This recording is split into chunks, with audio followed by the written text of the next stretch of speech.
Sveicināti vēlreiz skatītāji. Par spīti šeit valdošajai rosībai un patīkamajam, bet satraukumam, man ir izdevies pierunāt uz nelielu īsu sarunu bibliotekas speciālo krājumu departamentu direktoru Inetu Kivli. Sveiki, Ineta.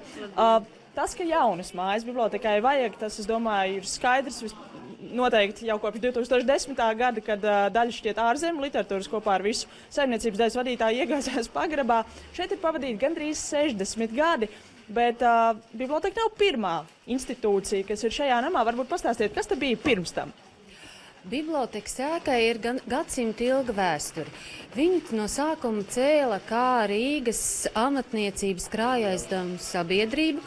Viņas arhitekts bija Ernests Pole.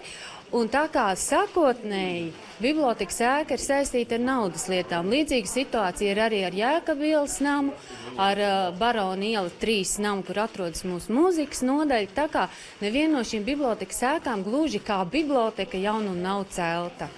Interesants arī ir fakts par šo ēku, kad, kā liecina arī, to mēs uzzinājām no žurnāla Leģendas 2008. gadā publicēta raksta, ka šajā ēkā atradās kafejnīca Café de Paris, kurā arī notika pirmie tādi striptīzi vakar Rīgā. Tas ir diezgan amizanti un interesanti, bet ēka glabā savu vēsturi, un tagad mums ir sajūta, ka mēs pametīsim šīs ēkas, līdz ar to arī biblioteka kļūs pavisam cita.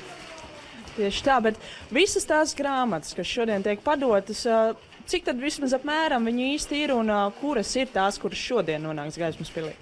Šodien Gaismas pilī nonāks tautas dāvātās grāmatas, kuras tauta ir sadāvinājusi vairāku mēnešu laikā. Jāsaka, šis grāmatu klāsts ir ļoti interesants, jo patiesībā pēc tā, ko tauta ir uzdāvinājusi, mēs varam arī pateikt, kas tautai ir svarīgs. Un interesants ir vēl tāds aspekts, kad viena un tā pati grāmata tiek dāvināta ar ļoti atšķirīgiem ierakstiem, jo katrs dāvātājs ierakstīja savu veltījumu vai nu tautas grāmatu plauktam vai Nacionālajai bibliotekai. Un šis spektrs, kādi ir šie ieraksti dāvātajās grāmatās, asociējas gan ar personīgām dzīves atmiņām, gan ar svarīgiem notikumiem, gan arī tādi ieraksti, kas saistīti ar pašu grāmatas saturu un tās vērtību.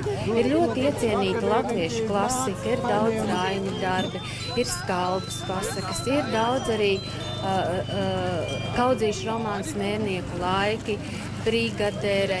Tāpat ir arī dažādi tehniska literatūra, pieņemsim par kuģniecību, enciklopēdijas, pavāra grāmatas, ir ļoti iecienītas latviešu pasakas. Bet ir kāda grāmata, kas šeit nav, varbūt, kas jūs pārsteidz? Jā, es apskatīju, kas ir uzdāvināts tautas grāmatu plauktam. Man ļoti lielu pārsteigumu sagādāja, ka es nevarēju atrast Čapeka Šveiku, jo man likās, ka tas reiz ir romāns, kas latviešu tautā ir iedzīvojies bezmaz kā otra nacionāla literatūra, un ka gandrīz katrs to ir lasījis, un katram tas ir izsaucis labas un jautras sajūtas, un šī grāmata, vismaz šobrīd starp reģistrētajām, es viņu neatradu. Nu, vēl jau ir laiks nest, varbūt vēl kāds atnesīs, bet ne tikai tautas dāvātās grāmatas šodien tiek padotas uz Gaismas pili, kas tad vēl?